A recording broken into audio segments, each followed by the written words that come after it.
आषाढी एकादशीच्या दिवशी हे सगळे संत, सगळे वारकरी आता त्या वाळवंटी जमले आहेत. वारकऱ्यांच्या वारीतला शेवटचा टप्पा म्हणजे विठ्ठल दर्शन. विठ्ठल म्हणजे विष्णूचाच अवतार. हा भगवंत आपल्याला विविध रूपात पुराण कथांमधून आपल्या समोर येतो. तो कधी राम, तर कधी कृष्ण, कधी बटू, कधी नरसिंह होतो. तो सर्व विकारात राहून निर्विकार आहे. मायेत राहूनही निस्पृह आहे. अनेक रूपात वावरणारा तो नाटकी आहे. तो नाटकू आहे. तो न कळणारा आहे, अगम्य आहे, कानडा आहे. वेदांनाही ज्याचा पार लागला नाही असा. तरीही भक्तांच्या समोर मात्र त्याचा मित्र, सखा, सोबती, माऊली, पिता असा आहे. हा कानडा आहे. पण भक्तांच्या हृदयात वास करणारा राजा आहे. मैलोन मैल चालत मुखी विठ्ठलाचे कीर्तन करत, विठ्ठलाभोवती भक्तीचे रिंगण करत वारकरी पंढरपुरी विठ्ठलाचं दर्शन घेतात. तेव्हा हृदय विठ्ठल दर्शनाने उचंबळून येतं.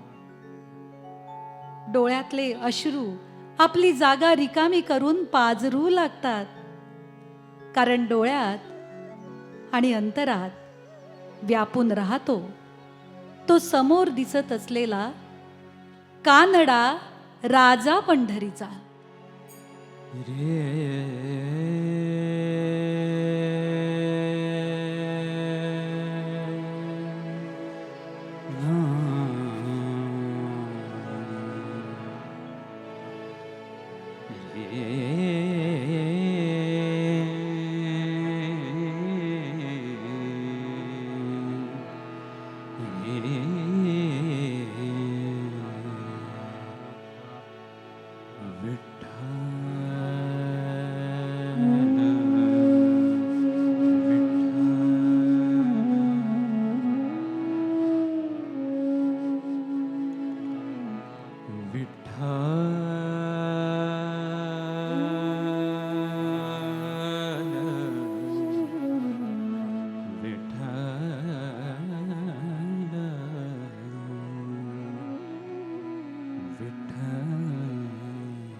वेदा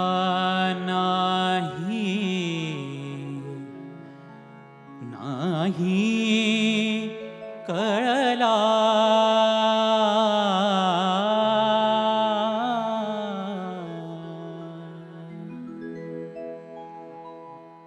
वेदा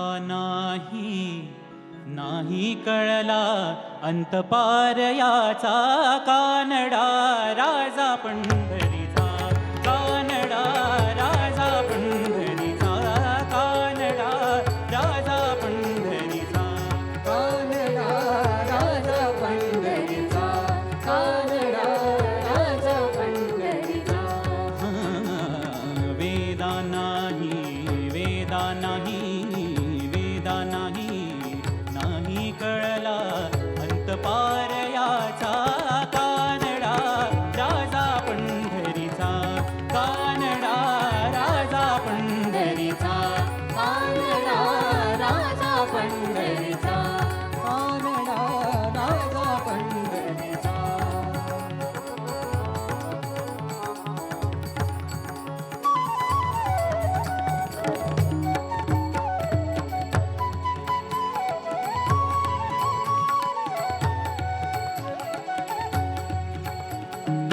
निराकार तो निर्गुण ईश्वर कसा प्रगटला असा विटेवर.